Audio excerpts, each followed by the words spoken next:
Today lunch menu fried ரைஸுங்க. Paneer fried rice பண்ணியிருக்கேன். ரொம்ப டேஸ்டியாட்டு ரெஸ்டாரண்ட் சைடில் எப்படி பண்ணுறதுன்னு பார்க்கலாம். வீடியோ முழுது ஸ்கிப் பண்ணாமல் பாருங்கள். வீடியோ பிடிச்சிருந்தா லைக் பண்ணுங்கள், ஷேர் பண்ணுங்கள், கமெண்ட் பண்ணுங்கள். சூப்பராக இருக்குங்க டேஸ்ட் வந்து. இது தேவையான பொருள்லாம் எடுத்து வச்சுருக்கேன்.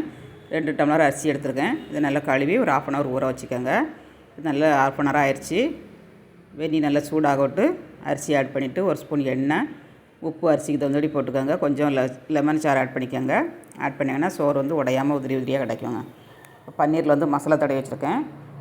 கார்ன்ஃப்ளவர், அப்புறமா சிக்கன் மசாலா பொடி, மஞ்சள் தூள், உப்பு எல்லாம் போட்டு 1/2 அன் ஹவர் ஊற வச்சுருந்தேன். நல்லா ஊறிடுச்சு. ஃப்ரை பண்ணி எடுத்தாச்சு. இப்போ இஞ்சியும் பூண்டுங்க பொடிசாக கட் பண்ணி வச்சுருக்கேன். நல்லா ஃப்ரை ஆகணும். ஃப்ரை ஆனதுக்கப்புறம் 3 பச்சை மிளகாய், 1 வெங்காயங்க, அதையும் ஃப்ரை பண்ணிக்கோங்க. கோல்டன் கலரில் வராண்டாம்.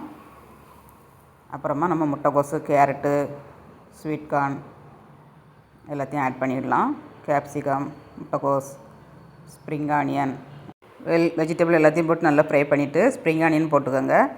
அப்புறமா 1 spoon chilli flakes sauce, soya sauce, green chilli sauce 1 spoon எல்லாத்தையும் ஒவ்வொரு ஸ்பூன் ஆட் பண்ணிக்கோங்க. நல்லா ஃப்ரை பண்ணிவிட்டு நம்ம உதிரி உதிரியாக இருக்க சோறை ஆட் பண்ணிக்கணுங்க. ஆட் பண்ணி இந்த மாதிரி மிக்ஸ் பண்ணிங்கன்னா சூப்பர் டேஸ்ட்டில் கிடைக்கும். ட்ரை பண்ணி பாருங்கள். ஹோட்டல் சுவையில் கிடைக்குங்க. பார்க்கலே இவ்வளோ எம்மியாக இருக்குது பாருங்கள். டேஸ்ட்டும் அட்டகாசமாக இருக்கும். ட்ரை பண்ணி பாருங்கள். நல்லா மிக்ஸ் பண்ணியாச்சு. ஃபஸ்ட்டு 1 ஸ்பூன் பெப்பர் பொடி போட்டிருந்தேன். லாஸ்ட்டில் 1 ஸ்பூன் போட்டுக்கோங்க.